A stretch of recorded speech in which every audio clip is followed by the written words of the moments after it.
এবার বোরাক উপরে ওঠা শুরু করলো, আর এবার যাচ্ছে এই বাইতুল মাকদাস থেকে উপরের দিকে। এটাকে বলা হয় মেরাজ, মানে ঊর্ধ্বে আরোহণ, ঊর্ধ্বগমন। ঠিক আছে। নবী সাল্লাল্লাহু আলাইহি ওয়াসাল্লাম এশার নামাজ পড়েছেন। কিসের নামাজ? এশার নামাজ পড়ে কাবা ঘরের পাশে হাতিম আছে, কাবার হাতিম, হাতিমের উপর তিনি শুয়ে আছেন ডান কাত হয়ে। ডান কাতে শোয়া সুন্নত। ডান কাতে শুয়ে আছেন, তন্দ্রা ভাব, পরিপূর্ণ ঘুম আসে নাই। নবীদের কিন্তু ঘুম নাই। নবীদের ঘুমটাও কিন্তু, নবীদের ঘুমের মধ্যে যা আসে আল্লাহর পক্ষ থেকে সেটা ওহী। নবীদের দেহ ঘুমায়, অন্তর কিন্তু ঘুমায় না, মনে রাখবেন। নবীদের কি ঘুমায় না? কলব, অন্তর কিন্তু ঘুমায় না, মনে রাখবেন। এবার তিনি শুয়ে আছেন, হঠাৎ দুইজন ফেরেশতা আসলেন। কয়জন ভাই? একজন জিবরাইল আলাইহিস সালাম, একজন মিকাইল আলাইহিস সালাম। এসে নবী সাল্লাল্লাহু আলাইহি ওয়াসাল্লামকে আস্তে করে জাগিয়ে দিলেন। জাগিয়ে নবী সাল্লাল্লাহু আলাইহি ওয়াসাল্লামকে হাত ধরে নিয়ে যাচ্ছেন। কোথায়? পাশেই জমজম কূপের পাশে। পাশে জমজম কূপ আছে, দেখেছিলেন না? যারা হজ উমরা করে আসছেন হয়তো দেখতে পারবেন।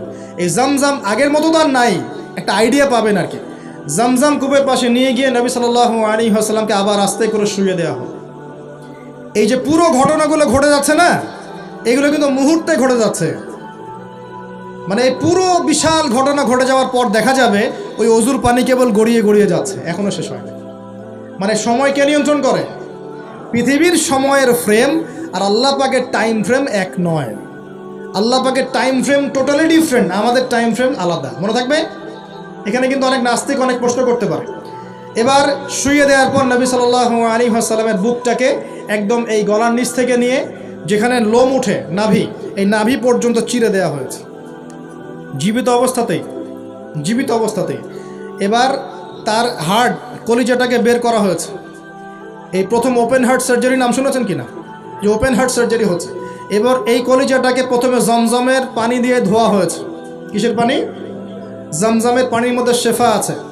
যাদের অসুস্থতা আছে জমজমের পানিতে সূরা ফাতিহা ফু দিয়ে খাবেন, ইনশাল্লাহ শেফা হয়ে যাবে, ইনশাআল্লাহ শেফা হবে। জমজমের পানিতে ধোয়ার পরে এর এই কলবটাকে, কলিজাটাকে ঈমান এবং হেকমতে পূর্ণ একটা পেয়ালা দিয়ে ধুয়ে দেওয়া হয়েছে। একটা পেয়ালার মধ্যে ঈমান নিয়ে আসা হয়েছিল এবং হিকমা, প্রজ্ঞা নিয়ে আসা হয়েছে। এটা রাখার পরে এই ঈমান প্রজ্ঞা দিয়ে ঢেলে এই পুরো জায়গাটা বন্ধ করে দেওয়া হয়েছে। কি রূপকথা মনে হচ্ছে? আমরা যে নিঃশ্বাস নিচ্ছি এটাই কি আল্লাহর অলৌকিকত্ব না? এই যে হার্ট আমাদের পাম্প করতেছে, যখন আমরা ছোট বাচ্চা ছিলাম ওই সময় থেকে নিয়ে এখন পর্যন্ত পাম্প করছে, পাম্প করছে। 1 সেকেন্ডের জন্য কি থেমে গিয়েছিল? এটাই তো অলৌকিকত্ব। যে আল্লাহ আমাদেরকে বাঁচায় রাখতে পারেন, সে আল্লাহর পক্ষে এগুলো করা কি অসম্ভব কিছু? আচ্ছা, এবার নবী সাল্লাল্লাহু আলাইহি ওয়াসাল্লামকে একটা বাহনের মধ্যে উঠানো হচ্ছে। বাহনটার নাম বোরাক। কি নাম? বোরাক। এবার বাহনটা হচ্ছে গাধার চেয়ে একটু বড়, খচ্চরের চেয়ে একটু ছোট এবং একটু লম্বা দেহের, সাদা রঙের। কি রঙের? এবার নবীজি এখানে উঠতে যাচ্ছেন, বাহনটা একটু ফাপড় নিল, একটু ভাব দেখালো আর কি। ভাব দেখানো বোঝেন কিনা? ওই যে আপনার গার্লফ্রেন্ড আপনার সাথে যা দেখায় আর কি। আছে তো গার্লফ্রেন্ড, না ভাই? আলহামদুলিল্লাহ। তাহলে স্ত্রী তো দেখায়। স্ত্রী ভাব দেখালে সবর করতে হবে। কি করতে হবে? স্ত্রী ভাব দেখালে সবর করতে হবে, চুপ থাকতে হবে। এগুলো টিপস শেখেন, না হলে পরে সমস্যা হতে পারে। স্ত্রী ভাব দেখাতে পারে, তখন সবর করতে হবে, চুপ থাকতে হবে। পরে দেখবেন ভাব নিজেই আবার ঠান্ডা হয়ে গেছেন চাল। ঠিক আছে? আর নিচে গরম হয়ে গেলে সমস্যা। আপনি গরম হয়ে গেলে পুরো একদম তরকারি পুরো যাবে একেবারে। কথা বুঝতে পারছেন? আল্লাহ বোঝার তৌফিক দান করুন। বোরাকটা ভাব নিচ্ছে আর কি। এখন বোরাককে জিবরাইল আলাইহিস সালাম বলছেন, এই শোনো, তোমাকে সৃষ্টি করার পর থেকে, ভালো করে শোনেন, তোমাকে সৃষ্টি করার পর থেকে মুহাম্মদ সাল্লাল্লাহু আলাইহি ওয়াসাল্লামের চেয়ে শ্রেষ্ঠ কোনো মানুষ তোমার গায়ে পা দেয় নাই। বলেন আল্লাহু আকবার। বলেন আল্লাহুম্মা সাল্লি আলা মুহাম্মদ, আল্লাহুম্মা বারিক আলা মুহাম্মদ। তোমাকে সৃষ্টি করার পর থেকে মুহাম্মাদের চেয়ে সাল্লাল্লাহু আলাইহি ওয়াসাল্লাম শ্রেষ্ঠ কোনো মানুষ তোমার পিঠে ওঠে নাই। সুবহানাল্লাহ। জান্নাত থেকেই বাহনটা নিয়ে আসা হয়েছে। কোত্থেকে? জান্নাত থেকে। এবার তিনি বোরাকে উঠলেন। বোরাক, ও আচ্ছা, বোরাক এই কথা শুনে কি করলো? বোরাক এই কথা শুনে ভাব তো চলে গেলই গেল, ও ঘামা শুরু করেছে, ঘামা শুরু করেছে, ঘামতে শুরু করেছে। অনেক সময় হয় না যে বড় কোনো ব্যক্তির সামনে গিয়ে আমার থরথর করে কাঁপা শুরু করেছে, ও ঘামা শুরু করেছে। এবার নবী সাল্লাল্লাহু আলাইহি ওয়াসাল্লাম উঠে বসলেন, বিসমিল্লাহ। এবার চলছে। কোথার দিক, কোন উদ্দেশ্যে চলছে? ওই যে জেরুজালেম, নাম শুনেছেন কি না? এবার ওই দিকে ছুটলো বোরাক। কিভাবে ছুটলো? নবীজি বলছেন সাল্লাল্লাহু আলাইহি ওয়াসাল্লাম, আমাদের চোখের সীমা যতদূর পর্যন্ত যায়, বোরাকের একটা পাই ততদূর পর্যন্ত যাচ্ছে। কখনো সূর্যাস্ত দেখেন নাই? কতদূর পর্যন্ত তাকানো যায়? ওই যে সূর্য ডুবছে অতদূর পর্যন্ত বোরাকের একটা পা চলে যাচ্ছে। নিঃসন্দেহে আলোর বেগের চেয়ে বেশি বেগে যাচ্ছে সে। যদি যারা ফিজিক্স পড়ছেন, এই যে অ্যাস্ট্রোনমি নিয়ে পড়াশোনা করছেন, আপনারা তো জানেন আলোর বেগের চাইতেও যদি দ্রুতগামী কোনো বাহন আবিষ্কার করা যায়, তাহলে সময়ের চেয়ে বেশি দূরে যাওয়া যাবে না? যাওয়া যাবে। বোরাকের গতি নিঃসন্দেহে আলোর গতির চেয়ে বেশি ছিল। এবার নবী সাল্লাল্লাহু আলাইহি ওয়াসাল্লাম বলছেন যে আমরা যখন বাইতুল মাকদাস বা ওই যে বাইতুল মাকদিস, ওই যে মসজিদুল আকসার ওখানে গেলাম, জিবরাইল আলাইহিস সালাম একটা পাথরের মধ্যে ফুটা করলেন, সেই পাথরের মধ্যে ফুটা করে বোরাকটাকে বেঁধে রাখলেন। আর এই পাথরের ফুটার মধ্যেই সমস্ত নবী রসুল, এই পর্যন্ত যত নবী রসুল এসেছেন, ওই ফুটার মধ্যেই তাদের বাহনকে বেঁধে রাখতেন। সুবহানাল্লাহ। এবার নবীজি মসজিদে ঢুকলেন, ঢুকে দেখছেন একজন মানুষ নামাজ আদায় করছেন, একটু লম্বা গড়নের, ছিপছিপে দেহ, তো লম্বা, চুলগুলো কোকড়ানো কানের লতি পর্যন্ত। মনে থাকবে? চুলগুলো কোকড়ানো কি পর্যন্ত? তোমাদের মতো ছেলা নয় ডান বাম, কানের লতি পর্যন্ত চুল, ছিপছিপে দেহ, লম্বা, শানুয়া গোত্রের মতো। নবীজি বলছেন অনেকটা শানুয়া গোত্রের মানুষের মতো। শানুয়া গোত্র কারা একটু দেখে নিবা অনলাইনে। এখন নবী সাল্লাল্লাহু আলাইহি ওয়াসাল্লাম জিজ্ঞাসা করছেন উনি কে? জিবরাইল আলাইহিস সালাম বলছেন উনি হচ্ছেন নবী মূসা আলাইহিস সালাম। আল্লাহ বা কীভাবে এটা করলেন আল্লাহ ভালো জানেন, এটা আমরা ব্যাখ্যা করতে পারবো না। নবী মূসা আলাইহিস সালাম নামাজ পড়ছেন, আরেকজনকে দেখলেন তার গড়ন কিছুটা মাঝারি ধরনের, চুলগুলো হচ্ছে সিল্কি মানে স্ট্রেট চুল, লম্বা এবং সোনালি রঙের। কি রঙের? সোনালি। এবং গায়ের কালারটা হচ্ছে সাদা এবং লালের মিশ্রণে গঠিত। নবীজি জিজ্ঞাসা করলেন উনি কে? তাকে বলা হচ্ছে উনি হচ্ছেন নবী ঈসা আলাইহিস সালাম। এবার নবী সাল্লাল্লাহু আলাইহি ওয়াসাল্লাম সমস্ত আম্বিয়া কেরামের সামনে চলে গেলেন এবং সমস্ত নবীদেরকে নিয়ে 2 রাকাত নামাজ পড়লেন। সুবহানাল্লাহ। নবীদের ইমাম কে? আমাদের নবী কাদের ইমাম? নবীদের ইমাম। আর সেই নবীর সুন্নত পালন করতে আমাদের এত কষ্ট হয়। হ্যাঁ ভাই, লজ্জা লাগে? দাঁড়িয়ে রাখলে লজ্জা লাগে না? টাকনুর উপর কাপড় তুলে লজ্জা লাগে? আস্তাগফিরুল্লাহ, আল্লাহ আমাদেরকে মাফ করুক। আমরা সর্বশ্রেষ্ঠ মানুষের উম্মত, সর্বশ্রেষ্ঠ নবীর উম্মত। আল্লাহ পাক আমাদেরকে যোগ্য উম্মত হওয়ার তৌফিক দান করুন। নবীজি নামাজ পড়লেন, নামাজ শেষ।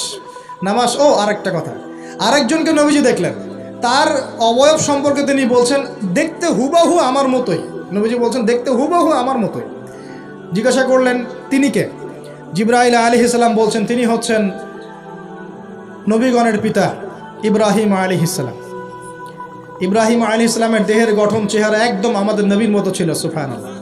হয়তোবা এই কারণেই, হয়তোবা আল্লাহ ভালো জানেন, আমরা কিন্তু দরুদে কার নাম পড়ি? নবীর নামের সাথে ইব্রাহিম আলাইহিস সালামের নাম পড়ি, এবং তার জীবনীর সাথে আমাদের নবীর জীবনী কিন্তু হুবহু মিল আছে। আমাদের নবীজিকে হিজরত করতে হয়েছে, ইব্রাহিম আলাইহিস সালামকে করতে হয়েছে। ইব্রাহিম আলাইহিস সালামকে আগুনের পরীক্ষা দেওয়া লাগছে, আমাদের নবীকে বদরে উহুদে পরীক্ষা দেওয়া লাগছে। লাগে নাই? আমাদের নবীকে পাশে ছিলেন স্ত্রী খাদিজা রাদিয়াল্লাহু আনহা, ইব্রাহিম আলাইহিস সালামের পাশে ছিলেন স্ত্রী সারা এবং হাজারা আলাইহিম আসসালাম। মানে টোটালি মিল পাবেন আপনি দেখবেন টোটালি মিল আছে। ওইদিকে যাচ্ছি না আমি। এবার নামাজ শেষে নবী সাল্লাল্লাহু আলাইহি ওয়াসাল্লাম আবার বোরাকে উঠলেন। এবার বোরাক উপরে ওঠা শুরু করলো। এই পর্যন্ত যেটা এসেছে এটা হচ্ছে মক্কা থেকে জেরুজালেম পর্যন্ত। এটাকে বলা হয় ইসরা। এটাকে কি বলা হয়? ইসরা মানে নাইট জার্নি, মানে রাত্রেবেলা নৈশ ভ্রমণ। আর এবার যাচ্ছে এই বাইতুল মাকদাস থেকে উপরের দিকে, এটাকে বলা হয় মেরাজ, মানে ঊর্ধ্বে আরোহণ, ঊর্ধ্বগমন। ঠিক আছে? এবার প্রথম আকাশে যখন পৌঁছালেন, প্রথম আকাশের দরজা আছে, কে আছে? আর প্রথম আকাশ মানে আমরা যে তারা দেখি এগুলো কিন্তু প্রথম আকাশে। ঠিক আছে? প্রথম আকাশ মানে প্রথম মহাকাশ। শুধু এটা নয় যে ওই যে ওজোনোস্ফিয়ার, আয়নোস্ফিয়ার যেটা ভাগ করেছি এগুলো নয়, আমরা যা দেখি এগুলো সব হচ্ছে প্রথম মহাকাশের অংশ। এখানে দরজা আছে একটা, আমরা দেখতে পারি না। এখানে গিয়ে জিবরাইল আলাইহিস সালাম দাঁড়িয়ে গেলেন, নবী সাল্লাল্লাহু আলাইহি ওয়াসাল্লাম দাঁড়িয়ে গেলেন। ওই দিক থেকে আওয়াজ আসছে যে কে? জিবরাইল আলাইহিস সালাম বলছেন যে আমি জিবরিল। আপনার সাথে কে? বলা হচ্ছে আমার সাথে হচ্ছে বিশ্বনবী মুহাম্মদ রাসূলুল্লাহ সাল্লাল্লাহু আলাইহি ওয়াসাল্লাম। আপনাকে কি পাঠানো হয়েছিল তাকে আনার জন্যে? তিনি বলছেন হ্যাঁ। তিনি বলেছেন হ্যাঁ, বাস হ্যাঁ, কারণ তিনি সাদিকুল আমিন। এবার দরজা খুলে দেওয়া হলো, তিনি ভিতরে ঢুকলেন, দেখলেন সেখানে একজন ব্যক্তি যিনি মাশাআল্লাহ ডান দিকে তাকাচ্ছেন, ডান দিকে অনেক আদম সন্তানের আকৃতি আছে, ডান দিকে তাকাচ্ছেন, হাসছেন। বাম দিকে তাকাচ্ছেন, বাম দিকে অনেক আদম সন্তানের আকৃতি আছে, বাম দিকে তাকিয়ে কাঁদছেন। নবী সাল্লাল্লাহু আলাইহি ওয়াসাল্লাম বললেন, উনি কে? তখন তাকে বলা হলো, ইনি হচ্ছেন আপনাদের পিতা, মানে আদম সন্তানদের পিতা, আদম আলাইহিস সালাম। আদম আলাইহিস সালাম নবীকে দেখে সালাম দিলেন। আদম আলাইহিস সালাম নবীকে সালাম দিলেন, নবীও সালামের প্রত্যুত্তর করলেন এবং আদম আলাইহিস সালাম তার জন্য দোয়া করলেন। তিনি উঠে গেলেন আরও উপরে। এবার দ্বিতীয় মহাকাশে যখন চলে গেছেন, এই দ্বিতীয় মহাকাশ পর্যন্ত সায়েন্স যেতে পারে নাই, কেউই পারেনি, আল্লাহ রাসূল সাল্লাল্লাহু আলাইহি ওয়াসাল্লাম ছাড়া। এখানে গিয়ে তিনি দেখলেন সিমিলারলি দুজন বসে আছেন। কয়জন? দুজন। এবং দুজন এর পরিচয় জিজ্ঞাসা করলে জিবরাইল আলাইহিস সালাম বললেন, ইনি হচ্ছেন ঈসা আলাইহিস সালাম আর ইনি হচ্ছেন ইয়াহইয়া আলাইহিস সালাম। দুজনের মাঝে কি সম্পর্ক? খালাতো ভাই। কি সম্পর্ক? খালাতো ভাই। এখানে বলে রাখি দুজনের মিলটা কি? এই দুজনকেই ইহুদিরা হত্যা করার চেষ্টা করেছে। ঈসা আলাইহিস সালাম এবং ইয়াহইয়া আলাইহিস সালাম উভয়কেই কারা হত্যা করার চেষ্টা করেছে? ইয়াহইয়া আলাইহিস সালামকে তো হত্যা করেই ফেলেছিল, আর ঈসা আলাইহিস সালামকে হত্যা করার চেষ্টা করেছিল, কিন্তু আল্লাহ পাক সেটা হতে দেন নাই। আল্লাহ পাক তাকে উঠিয়ে নিয়েছে। তিনি আবার আসবেন কিনা? কোথায় আসবেন? সিরিয়ায়। কেন আসবেন? কারণ তিনি এই পৃথিবী থেকে দাজ্জাল এবং তার সমস্ত বাহিনীকে মেরে ফেলবেন ইনশাআল্লাহ, এবং প্যালেস্টাইন থেকে সারা বিশ্বে 40 বছর রাজত্ব করবেন ইনশাআল্লাহ তাআলা। এটা হবে কি না? বিশ্বাস আছে তো ইনশাআল্লাহ? এটা হবে ইনশাআল্লাহ তাআলা। এরপর সামনে যান, তৃতীয় আসমানে উঠলেন। সেখানে দেখছেন একজন ব্যক্তি যাকে এই পৃথিবীর অর্ধেক সৌন্দর্য দেয়া হয়েছে। নবীজি বললেন, তিনি কি এত অপরূপ সুন্দর? তখন নবী সাল্লাল্লাহু আলাইহি ওয়াসাল্লামকে বলা হচ্ছে, তিনি হচ্ছেন ইউসুফ আলাইহিস সালাম, যাকে এই পৃথিবীর অর্ধেক সৌন্দর্য দেয়া হয়েছে। আমরা আসলে ইউসুফ পড়ি আর মনে করি এটা হচ্ছে ইউসুফ জুলাইখার ঘটনা, তাই না ভাই? আসলে এখানে প্রেম কাহিনী কার? এখানে প্রেম কাহিনী হচ্ছে ইউসুফ আলাইহিস সালাম এবং তার বাবার। ভালো করে পড়ে দেখবেন, এখানে বাবা এবং ছেলের মহব্বতের কাহিনী বর্ণিত হয়েছে। আর ইউসুফ আলাইহিস সালামের বাহ্যিক সৌন্দর্য নিয়ে আমরা কথা বলি, তার বাহ্যিক সৌন্দর্যের চাইতে তার চরিত্রের সৌন্দর্য ছিল 1000 গুণ বেশি। জেনার অপবাদ দিয়েছে তাকে মানুষ, তিনি নির্দোষ হয়েও বিনা অপরাধে 12 বছর জেল খেটেছেন, তারপরেও তিনি অন্যায় পথে পা বাড়ান নাই, বাড়িয়েছেন। আল্লাহ পাক আমাদেরকে এগুলো বোঝার তৌফিক দান করুন। আরও উপরে উঠলেন, চতুর্থ আসমানে উঠে দেখছেন এখানে আরেকজন একইভাবে আছেন, তার নাম হচ্ছে কি বলেন? ইদ্রিস আলাইহিস সালাম। কি নাম? ইদ্রিস আলাইহিস সালাম। তিনি চতুর্থ আসমানে অপেক্ষা করেন। একইভাবে সবার সাথে কথাবার্তা হলো, সালাম বিনিময় করা হলো, মোবারকের দোয়া করলেন, তিনি আবার উঠে গেলেন। পঞ্চম আসমানে উঠে তিনি দেখছেন ওই ইচ্ছে নবী মুসা আলাইহিস সালাম। কোন নবী? নবী মুসা আলাইহিস সালাম। সবাই সালাম দিচ্ছেন, একইভাবে কথাবার্তা হচ্ছে। ষষ্ঠ আসমানে উঠে দেখছেন হারুন আলাইহিস সালাম, মুসা আলাইহিস সালামের ভাই, মনে আছে? হারুন আলাইহিস সালাম, যিনি ফেরাউনের কাছে দাওয়াত নিয়ে গিয়েছিলেন, মুসা আলাইহিস সালামের সাথে ছিলেন। সপ্তম আসমানে উঠে তিনি দেখছেন একজন ব্যক্তি যার চেহারা একদম, ছোট ছোট বাচ্চারা যারা মারা যায়, আল্লাহ রাব্বুল আলামিন তাদের রূহটাকে ওখানে রেখেছেন। তারা ওখানে খেলছে, যখনই ওদের পিতামাতার কথা মনে হয় দৌড় দিয়ে আসে ইব্রাহিম আলাইহিস সালামের কাছে। মনে রাখবেন, বাচ্চাদের সাথে কেন ইব্রাহিম আলাইহিস সালামকে রাখা হলো, এখানে একটা ব্যাখ্যা হতে পারে, আল্লাহু আ'লাম। শিশুদের সাথে থাকতে হলে শিশুর মতো মন থাকতে হয়। বাচ্চাদের সাথে কারা ভালোভাবে মিশতে পারে জানেন? যাদের মনটা বাচ্চাদের মতো, শিশুর মতো সরল হতে হয়। শিশুর মতো হতে হয়, সরল। যাদের মন শিশুর মতো সরল, এদের মনের মধ্যে কিন্তু হিংসা, বিদ্বেষ, রিয়া, অহংকার এগুলো থাকবে না। ইব্রাহিম আলাইহিস সালামকে ওই শিশু কুরবানির পরীক্ষায় ফেলতে হয়েছিল না? আল্লাহ রাব্বুল আলামিন দেখেন তাকে বাচ্চাদের সাথে রেখে দিয়েছে। বাচ্চারা ওখানে খেলাধুলা করে, যখনই ওদের বাবার কথা মনে হয়, মায়ের কথা মনে হয়, দৌড় দিয়ে ইব্রাহিম আলাইহিস সালামের কাছে চলে আসে। তিনি আদর করে দেন, আবার চলে যায়। কি চমৎকার দৃশ্য! তিনি হেলান দিয়ে আছেন বাইতুল মামুরে, সালাম করলেন। সালাম করে নবীজিকে বললেন, হে নবী, আপনার উম্মতকে জানিয়ে দিয়েন, আমি আপনাদেরকে সেটা জানিয়ে দিচ্ছি। হে নবী, আপনার উম্মতকে জানিয়ে দিয়েন যে জান্নাত হচ্ছে একটা উর্বর জায়গা, জান্নাতের পানি হচ্ছে মিষ্টি, জান্নাতের মাটি খুব উর্বর, জান্নাতের অনেক জায়গা ফাঁকা পড়ে আছে। আপনার উম্মতকে জানিয়ে দিন, এই ফাঁকা জায়গাগুলোতে তারা যদি গাছ লাগাতে চায় তাহলে যেন পড়ে সুবহানাল্লাহ, আলহামদুলিল্লাহ, ওয়ালা ইলাহা ইল্লাল্লাহ, আল্লাহু আকবার, ওয়ালা হাওলা ওয়ালা কুওয়াতা ইল্লা বিল্লাহ। এই মেসেজটা কে দিয়েছেন? ইব্রাহিম আলাইহিস সালাম। এই যে বাইতুল মামুরে হেলান দিয়ে আছেন, এটা কি? নবীজি বলছেন এটা হচ্ছে ফেরেশতাদের ইবাদত করার জায়গা। কাবা ঘর আছে না আমাদের, এই কাবা ঘরের ঠিক সোজা উপরে বাইতুল মামুর আছে, সপ্তম আসমানের ওপর। ফেরেশতারা কিভাবে ইবাদত করেন শোনেন। নবীজি বলছেন এই বাইতুল মামুরে প্রতি মুহূর্তে 70,000 ফেরেশতা তাওয়াফ করছে। সুবহানাল্লাহ। ঠিক যেমন এখানে তাওয়াফ হচ্ছে 24 ঘন্টা, তাওয়াফ কি থেমে থাকে? তাওয়াফ থামে না। ঠিক ওইভাবে বাইতুল মামুরে তাওয়াফ থেমে থাকছে না। বাইতুল মামুরে ফেরেশতারা তাওয়াফ করছেন 70,000 ফেরেশতা একই সাথে। আর শুনে রাখেন, যে 70,000 ফেরেশতা একবার তাওয়াফ করার সৌভাগ্য পেয়েছে তারা কিয়ামত পর্যন্ত আর দ্বিতীয়বার চান্স পাবে না। এবার কি চিন্তা করতে পারছেন ফেরেশতাদের সংখ্যা কত কত হতে পারে? আমাদের সংখ্যা তত্ত্বের বাইরে। এবার নবী সাল্লাল্লাহু আলাইহি ওয়াসাল্লাম আরও একটু উপরে উঠলেন।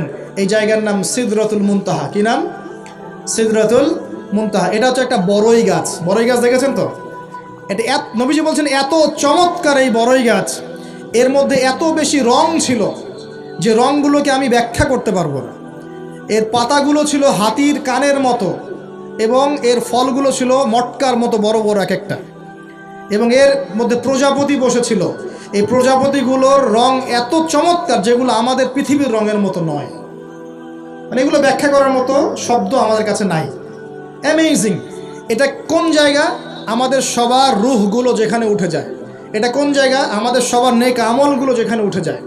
সবার রুহ, মৃত ব্যক্তিদের রুহ বা আত্মা এবং নেক আমলগুলো এই পর্যন্ত ওঠে, এরপরে সেখান থেকে উঠিয়ে নেওয়া হয়, এরপরে তারা আর যেতে পারে না।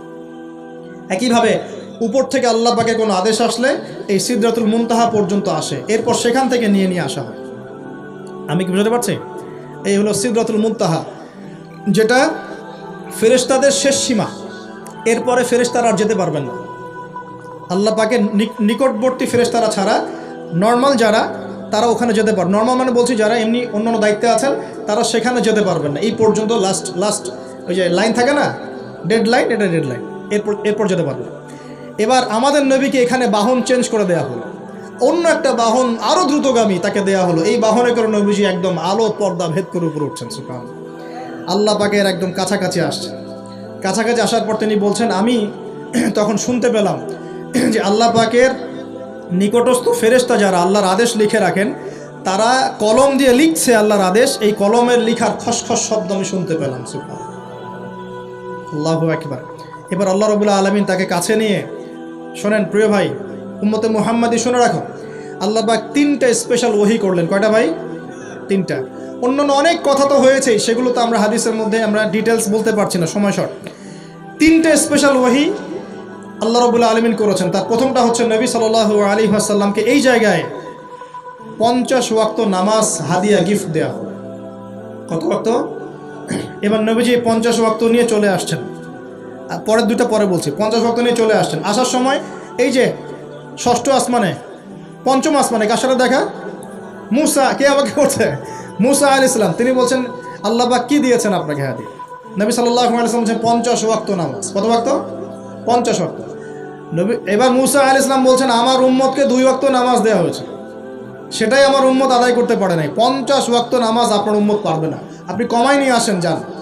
তিনি আবার গেলেন 50 থেকে 45, আবার 45 থেকে 40, 40 থেকে 35, 35 থেকে 30, এই করতে করতে করতে করতে 5 ওয়াক্ত যখন আসলো, তখনও নবীজিকে বলা হচ্ছে আপনি আরও কমাই নিয়ে আসেন। নবীজি বলছেন, আমার যেতে লজ্জা লাগছে, আল্লাহ পাক আমাকে এত বেশি কমিয়ে দিলেন, আরও কমাতে চাইতে আমার লজ্জা লাগছে। দেখেন, মুসা আলাইহিস সালাম বলেছিলেন আমার উম্মতকে 2 ওয়াক্ত নামাজ দেওয়া হয়েছিল, আদায় করতে পারে নাই। উম্মতে মুহাম্মাদের মধ্যে এমন মানুষ নাই 2 ওয়াক্ত 1 ওয়াক্ত নামাজও পড়তে পারে না। নবীদের এটা হিকমা, দূরদর্শিতা। এবার নবী সাল্লাল্লাহু আলাইহি ওয়াসাল্লাম আল্লাহর কাছে গিয়ে আরজি পেশ করছেন। আল্লাহ রাব্বুল আলামিন বলছেন, 5 ওয়াক্ত নামাজ আমি দিলাম, কিন্তু 5 ওয়াক্ত যদি তোমার উম্মত আদায় করে 50 ওয়াক্তের নেকি দেওয়া হবে ইনশাআল্লাহ। আরেকটা বেনিফিট তোমার উম্মতের যে কোনো ব্যক্তি যে আমলই করুক না কেন 10 গুণ বাড়ায় নেকি দেওয়া হবে ইনশাআল্লাহ। কিন্তু তোমার উম্মতের কোনো ব্যক্তি যদি গুনাহ করে, তাহলে গুনাহকে 10 গুণ বাড়ায় দিব না ইনশাআল্লাহ। গুনাহ একটাই থাকবে। গুনাহ কি হবে? একটাই থাকবে। আর নেকির কাজ করলে 10 গুণ বাড়ায় দেওয়া হবে। 1 টাকা দান করছেন 10 টাকার নেকি হবে। 1 রাকাত নামাজ পড়ছেন 10 টাকাতে নেকি হবে। একটা সেজদা করছেন 10টা সেজদার নেকি হবে ইনশাআল্লাহ। কথা বুঝতে পারছেন? এটা হলো একটা গিফট বা হাদিয়া। সেকেন্ড গিফটটা হচ্ছে আল্লাহ রাব্বুল আলামিন নবী সাল্লাল্লাহু আলাইহি ওয়াসাল্লামকে সূরা বাকারার শেষের 2টা বা 3টা আয়াত ওহী করলেন। কয়টা ভাই? শেষের 2টা বা 3টা। লিল্লাহি মা ফিস সামাওয়াতি এখান থেকে ফানসুরনা আলাল কওমিল কাফিরিন পর্যন্ত। এই আয়াতগুলোর ফজিলত সম্পর্কে এসেছে যে রাতের বেলা কেউ যদি এই আয়াতগুলো পড়ে ঘুমায়, সূরা বাকারার শেষের 2টা বা 3টা পড়ে ঘুমায়, সারা রাত তাহাজ্জুদের নেকি পাবে ইনশাআল্লাহ। এবং দৃশ্য অদৃশ্যের কোনো ক্ষতি, তার কোনো অনিষ্ট সাধন করতে পারবে না ইনশাআল্লাহ। এই যে সমস্যা হয় ঘুমের মধ্যে, জিনের সমস্যা, জাদুর সমস্যা, বদনজর ইত্যাদি, কোনো রকম প্রবলেম তাকে ফেস করতে হবে না ইনশাআল্লাহ। সূরা বাকারার শেষের কয় আয়াত? কমপক্ষে 2 আয়াত, যদি পারেন 3টা আয়াত পড়বেন। 2টা হাদিয়া হল। 3 নম্বর হাদিয়াটা আরও বড়। 3 নম্বর হাদিয়া হচ্ছে নবী সাল্লাল্লাহু আলাইহি ওয়াসাল্লামকে আল্লাহ পাক বললেন, তোমার উম্মতের, একটু গৌর করে শোনেন, তোমার উম্মতের যে কোনো ব্যক্তি যত পাপই করুক না কেন, যদি আমার সাথে শিরকের পাপ না করে, শিরকের পাপ ছাড়া আমার সাথে সাক্ষাৎ করে, আসমান জমিন সমানও যদি পাপ করে, আমি আল্লাহ তার সামনে আসমান জমিন সমান ক্ষমা নিয়ে হাজির হব ইনশাআল্লাহ। এই উম্মতের যে কোনো ব্যক্তি খালি লা ইলাহা ইল্লাল্লাহ মুখ দিয়ে পড়েছে, ইসলামের সামনে আত্মসমর্পণ করেছে এবং শিরক মুক্ত আমল করেছে, বেদাত মুক্ত আমল করেছে, ঠিক আছে, তার যত বড় বড় পাপই থাকুক না কেন, ইনশাআল্লাহ আল্লাহ পাক কোনো না কোনো ওসিলায় সেই পাপ মাফ করে দেবেন ইনশাআল্লাহ। এটা একদম লিখিত হয়ে গেছে। জান্নাতীদের 120 কাতার হবে। এই 120 কাতার মানুষের মধ্যে 80 কাতার হবে উম্মতে মুহাম্মাদের মধ্যে। আমরা কি শিরক মুক্ত আমল করতে পারবো না ভাই? সাহাবীরা অবাক হয়ে বলছেন, যদি সে চুরি করে, যদি সে জেনা করে, নবীজি বলছেন যদি সে চুরিও করে, যদি সে জেনাও করে, তবুও তাওহীদ ঠিক থাকলে জান্নাতে চলে যাবে। এখন কি তাওহীদ ঠিক করে চুরি করা শুরু করব? তাওহীদ ঠিক করে কি জেনা করা শুরু করব? এখানে আল্লাহ পাকের তাওহীদের গুরুত্ব বোঝানো হয়েছে। আর যে ব্যক্তি প্রকৃত তাওহীদে থাকবে সে কি জেনা করতে পারবে? আল্লাহ পাক আমাদের সবাইকে 3টা হাদিয়া গ্রহণ করার তৌফিক দান করুন। আমার সাথে বলেন, 50 ওয়াক্ত নামাজ মানে 5 ওয়াক্তই। 5 ওয়াক্ত মানেই 50 ওয়াক্ত। 1 ওয়াক্ত পড়ছি মানে 5 ওয়াক্ত পড়ছি। 1 ওয়াক্ত পড়ছি মানে 10 ওয়াক্ত পড়ছি। 1 ওয়াক্ত পড়ছি মানে 10 ওয়াক্ত পড়ছি। আমরা কিন্তু 50 ওয়াক্তের নেকিই পাচ্ছি ইনশাআল্লাহ। আমরা সবাই 5 ওয়াক্ত নামাজের হেফাজত করতে পারবো তো ইনশাআল্লাহ? আল্লাহ পাক তৌফিক এনায়েত করুন, আমিন। আমরা কি সূরা বাকারার শেষের আয়াতগুলো মুখস্থ করতে পারবো ইনশাআল্লাহ? প্রত্যেক রাতে আমল করবো তো ইনশাআল্লাহ? আর শিরক মুক্ত আমল করার চেষ্টা করবো ইনশাআল্লাহ। একটা বই পড়বেন, কিতাবুত তাওহীদ, শিরক সম্পর্কে জানতে পারবেন ইনশাআল্লাহ। আল্লাহ পাক তৌফিক দান করুন। এবার নবীজি আসছেন, একটু শেষের দিকে মনোযোগ দেন, মনোযোগ হারান না, আর কিছু কথা বাকি আছে। নবীজি এবার আসছেন, আসার সময় তাকে জান্নাত জাহান্নাম দেখানো হয়েছে। কি দেখানো হয়েছে? জান্নাত এবং জাহান্নাম। নবীজি বলছেন, আমি জান্নাতকে দেখলাম। বিশৃঙ্খলা করেন না, আমি জান্নাতকে দেখলাম। জান্নাতকে দেখলাম, জান্নাতকে ঘিরে রাখা হয়েছে কষ্ট, ক্লেশ, এগুলো দিয়ে। মানে জান্নাতটা ঘেরা আছে কষ্ট দিয়ে, মানে জান্নাতে যেতে হলে কষ্ট করতে হবে। ঠিক আছে, ফজরের নামাজ উঠতে কষ্ট হয় না? সুদ ছেড়ে দেবো, এটা কষ্ট লাগতেছে না? কষ্ট হবে। আল্লাহর পথে চলতে হলে কিন্তু কষ্ট হবে। মানুষ ভালো মন্দ বলবে, অনেক সমস্যা। জান্নাতকে ঘেরা হয়েছে কষ্ট দিয়ে, আর জাহান্নামকে ঘেরা হয়েছে প্রবৃত্তির দাসত্ব দিয়ে। মন যাচাই তাই করার নাম প্রবৃত্তি। মন চাচ্ছে মদ খাইলেন, মন চাচ্ছে জেনা করলেন, মন চাচ্ছে সুদ খাইলেন, আর মন যাচাই তা দিয়ে জাহান্নামকে ঘেরা হয়েছে। এবার নবীজি বলছেন, জাহান্নামে আমি উকি মেরে দেখেছি, জাহান্নামে দেখেছি বেশিরভাগ অধিবাসী, জাহান্নামের বেশিরভাগ মানুষ হচ্ছে উম্মতে মুহাম্মাদির নারী জাতি। বলেন নাউজুবিল্লাহ। এই নারী জাতি মানে আমার বোন, আপনার মা, আপনার স্ত্রী, আমার বোন, আমার মা, আমার স্ত্রী, আমাদেরই তো। নারী কি আমাদের বাইরে? কেন তারা জাহান্নামে যাবে? নবীজি বলছেন কয়েকটা কারণ। 1, তারা বেশি বেশি লানত এবং অভিশাপ করে। 1, 2, তারা এমন কিছু কাপড় পরে শেষ জামানায় বাইরে ঘুরবে যে কাপড়গুলো পরেও তারা নগ্ন থাকবে। 2, অর্থাৎ বেপরদামির কারণে। 3, তারা বুক পিঠ চাপড়ায়, প্রলাপ বিলাপ করে, এটা একটা কারণ।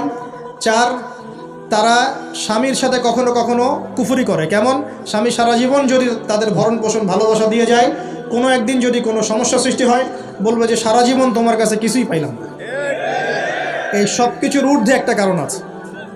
এই সব কিছুর ঊর্ধ্বে একটা কারণ আছে, সেটা হলো, শোনেন, তাদের উদ্ধত মস্তকটা আল্লাহ পাকের বিধানের সামনে সহজে অবনত হতে পারে না, চায় না। এগুলো কিন্তু সব মেয়েদের জন্য নয়। উম্মতে মুহাম্মাদির একটা অংশের মেয়েদের জন্য আল্লাহর নবী এইসব কথা বলেছেন। আবার এমনও মেয়ে আছে, শোনেন, এমনও মেয়ে আছে যারা ইমান আমল টিকে রাখার জন্য না খেয়ে থাকতেও রাজি আছে। এমনও মেয়ে আছে, এমনও বহু দিনী মেয়ে আছে আমাদের সমাজে যারা ইমান আমল ধরে রাখতে চায়, পরিবার তাকে রাখতে দেয় না। ফেরাউনের ঘরে থেকেও একজন মেয়ে জান্নাতে গিয়েছে কি না? গিয়েছে। অতএব আমরাও যে দুধে দেওয়া তুলসী পাতা এমন নই, আমাদের মধ্যে বহু খারাপই আছে। কিন্তু নবীজি এখানে স্পেশালি বলেছেন যে শেষ জামানার মেয়েরা নিসাউন কাসিয়াতুন আরিয়া, যারা কাপড় পরে নগ্ন থাকবে, মহিলাতুন মামিলাত, যারা অন্যকে আকৃষ্ট করবে, অন্যের দিকে আকৃষ্ট হবে, এরা জান্নাতে যাবে না, জান্নাতের গন্ধও পাবে না। নবীজি বলেছেন আমি জাহান্নামে দেখেছি বেশিরভাগ নারী জাতি। এখানে আমার মা, আমার বোন, আপনার মা, আপনার বোনের সতর্ক হওয়ার কি হেদায়েত আছে কি নাই? আর এই মেয়েদেরকে চালাই কি আমরা না অন্য কেউ? আমরাই তো আমাদের পরিবারকে চালাই কি না? আমরাই তো খাওয়াই পড়ে নাকি? তাহলে আমাদের পরিবারের বোনেরা কি পর্দা করতে পারবে না? প্রতিষ্ঠা করতে পারবেন না? পরিবারের আমাদের মায়েরা, বোনেরা, স্ত্রীরা পর্দা করবে না? এই দায়িত্ব আমাদের না? পরিবারের কর্তা আমরা নই? আল্লাহকে আমাদেরকে জিজ্ঞাসা করবেন না? অতএব আমরাও যেন সতর্ক হয়ে যাই, আল্লাহ পাক তৌফিক দান করুন। এই জন্য বলি, বিয়ে করতে হলে আগে দিনদারিতা দেখবেন, তারপর বিয়ে করবেন। দুনিয়াদারিতা দেখে বিয়ে করলে পরে পস্তাবেন। ছেলে মেয়ে উভয়ের প্রতি একই নসিহত, বিয়ে করতে যদি হয়, বিয়ে যদি করতেই হয়, তাহলে দিনদারিতা দেখে বিয়ে করুন। তারপর দেখবেন যে মেয়ের বংশ কেমন, সৌন্দর্য কেমন, এই সেই পরে দেখবেন। আগে দেখবেন দিনদারিতা ঠিক আছে কিনা। ছেলের ক্ষেত্রে একই বিধান, আগে দেখতে চান না কত বড় চাকরি করে, কত প্রপার্টিজ আছে, কত বড় বাড়ি, এগুলো পরে দেখবেন। আগে দেখবেন ছেলে নামাজ পড়ে কিনা, ছেলের মধ্যে সুন্নত আছে কিনা, এইগুলো আগে দেখবেন। এই বিয়ে নিয়ে প্রচুর জাহিলিয়াত সমাজে আছে, এই কারণেই পরিবারগুলো এখন ভেঙে যাচ্ছে। আল্লাহ পাক আমাদেরকে সুন্নাহ মেনে চলার তৌফিক দান করুন, বলি আমিন। নবীজি এখানে বলেছেন আমি জাহান্নামে দেখেছি বেশিরভাগ অধিবাসী নারী জাতি। আমাদের বোনদেরকে রিকোয়েস্ট করব, সতর্ক হয়ে যান, আল্লাহর ওয়াস্তে সতর্ক হয়ে যান। কেন শোনেন, কেন নবীজি বললেন এই পয়েন্টটা একটু ভালো করে বোঝেন। কেন নবীজি এই উম্মতের মধ্যে বেশিরভাগ মেয়েকে জাহান্নামী বললেন? আপনি একটু চিন্তা করেন তো, এই উম্মতের মধ্যে কি এমন হয়েছে, এই উম্মতের মেয়েদের সাথে কি এমন হয়েছে যার ফলে মেয়েদেরকে আর ঘরে রাখা যায় না, সব বাইরে চলে আসতেছে? কি হয়েছে এই উম্মতের মেয়েদের সাথে? এই প্রবলেম তো আগে 200-500 বছর আগে ছিল না। 500 বছর আগে আপনি কি কোনো মেয়েকে দেখেছেন আমাদের মেয়েদের মতো বেপর্দায় সারা রাস্তাঘাট, গ্রামগঞ্জ, একদম অফিস আদালত বাজার ঘাট সব ঘুরে বেড়াচ্ছে? দেখেছেন 500 বছর আগে, 300 বছর আগে, 200 বছর আগে? লাস্ট সমসাময়িক সময়ে কি এমন হলো যে মেয়েদেরকে আর ঘরে রাখা যায় না? আমি একটা শব্দ বলে দিই, বাসায় গিয়ে রিসার্চ করবেন, সব বলে দিব না।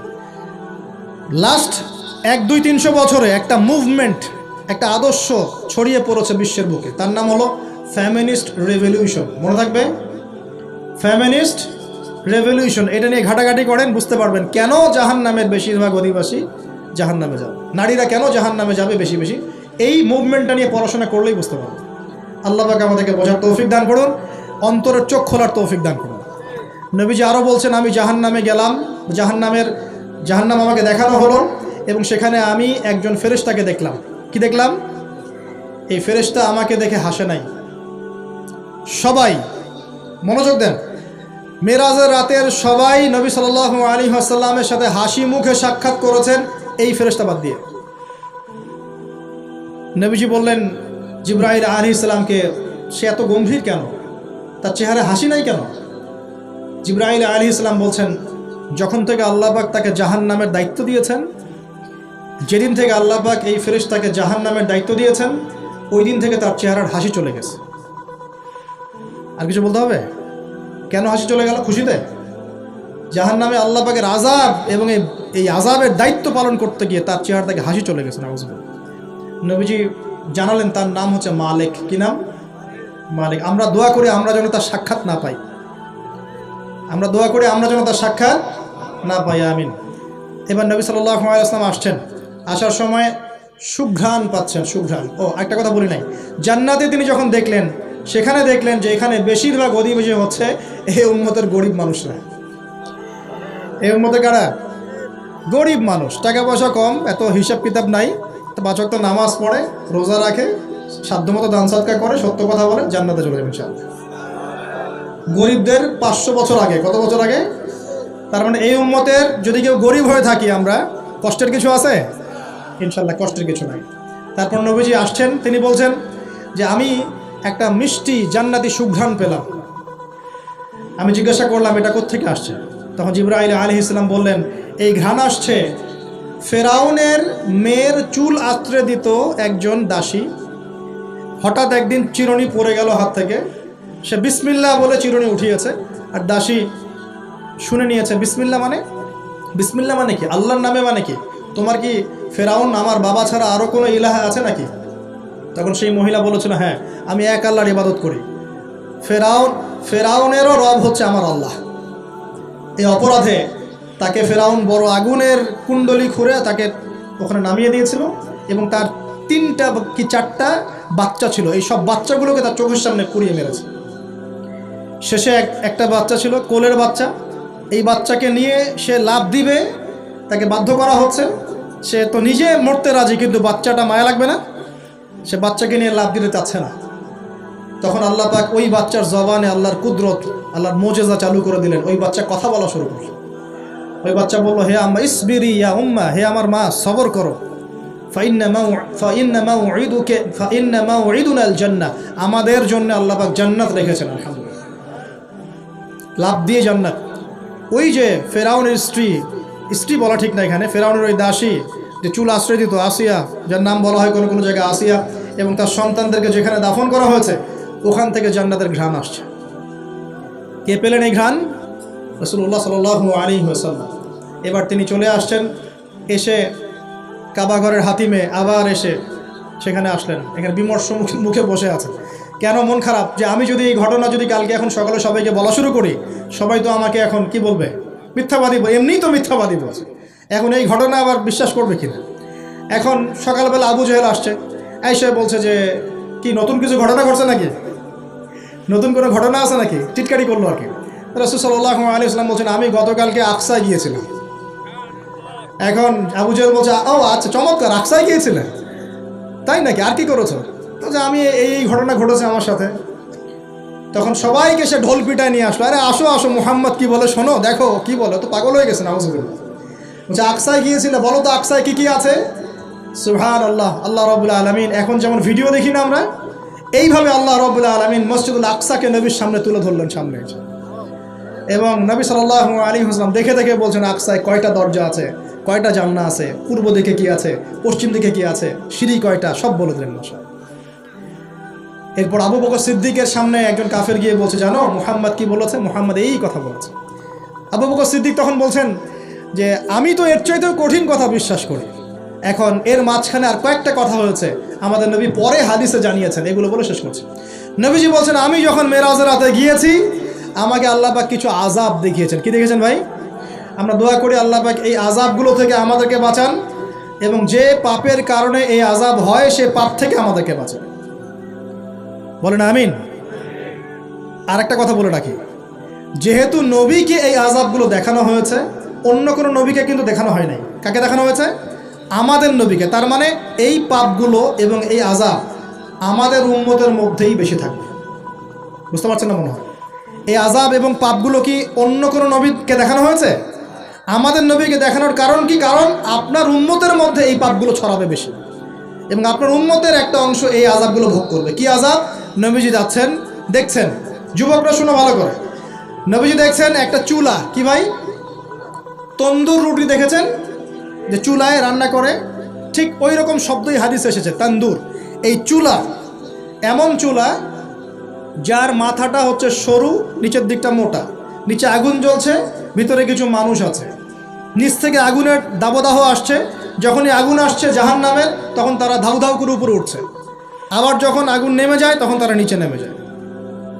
নবীজি মর্মান্তিক দৃশ্য দেখে বললেন যে এরা কারা, যাদেরকে এমন আযাব দেওয়া হচ্ছে?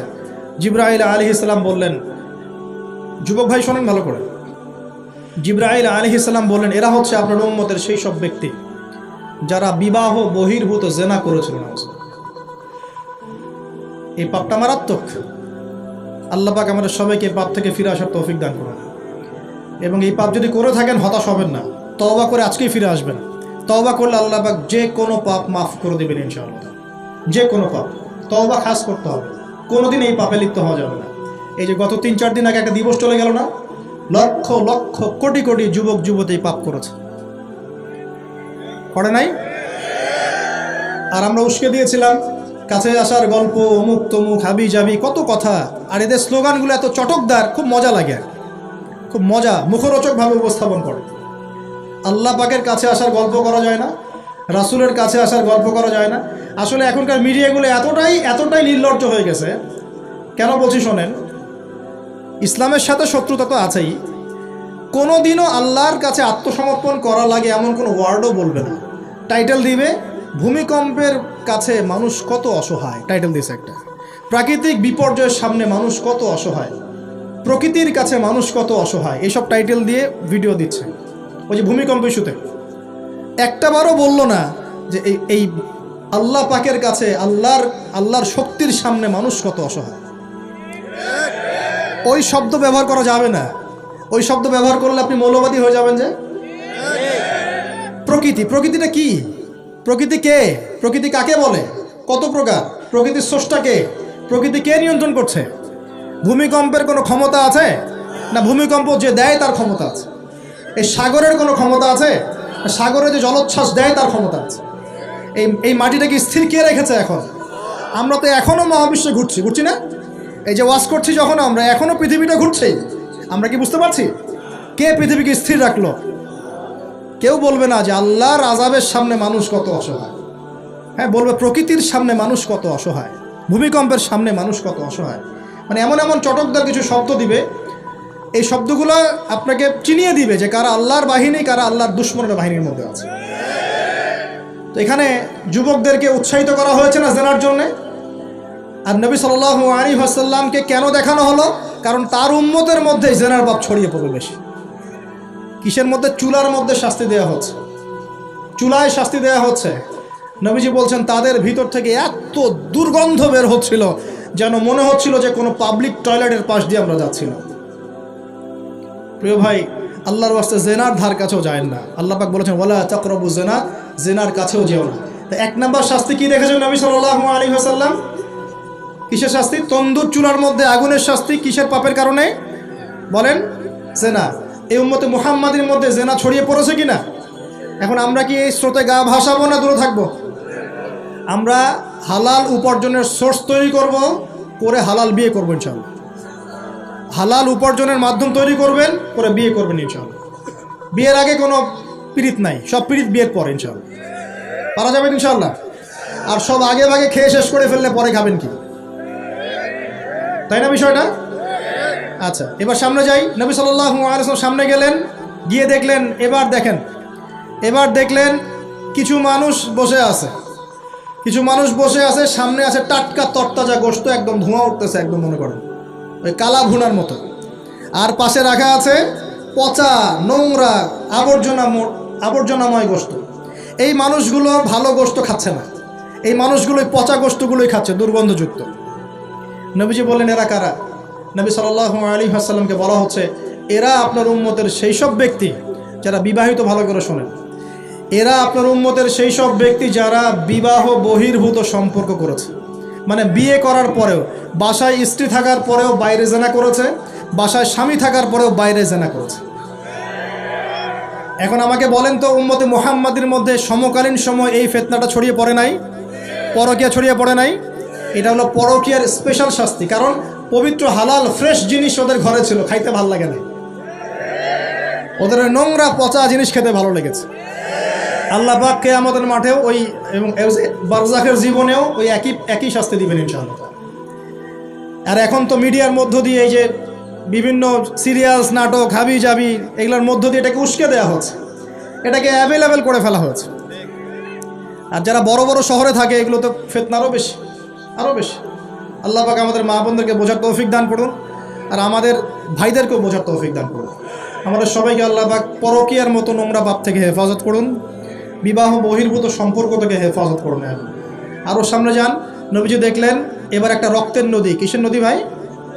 প্রশ্ন করব কেন রক্তের নদী? উত্তর দিতে হবে।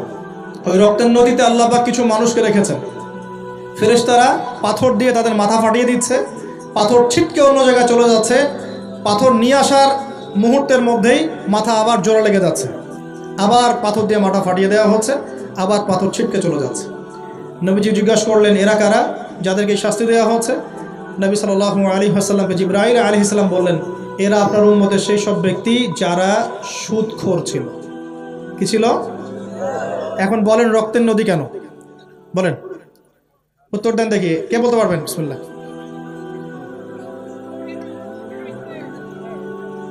মাশাআল্লাহ, মাশাআল্লাহ, শুকরিয়া। সুদের মধ্য দিয়ে এক শ্রেণীর মানুষ ধনী হয় আর এক শ্রেণীর মানুষ গরিব হয়। সুদের মধ্য দিয়ে গরিব মানুষের রক্তটাকে চুষে খাওয়া হয়। এই কারণেই কিয়ামতের মাঠে এবং বারজাখের জীবনে রক্তের নদীতে ফেলে মাথাটা ফাটিয়ে দেওয়া হবে। মাথা কেন ফাটানো হবে?